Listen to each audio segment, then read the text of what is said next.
Prashal Kumar यांबद्दल common जिल्हा सोलापूर. नमस्कार, माझे नाव अन्विता गणेश जगताप, इयत्ता 5वी प प्रशाल कुमार यांबद्दल कॉमन जिल्हा सोलापूर.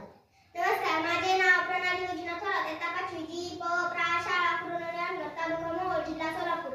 आज 8 मार्च जागतिक महिला दिन, त्याबद्दल आम्ही एक गीत सादर करीत आहोत. त्या गीताचे नाव आहे आई मला जग पाहू दे. आई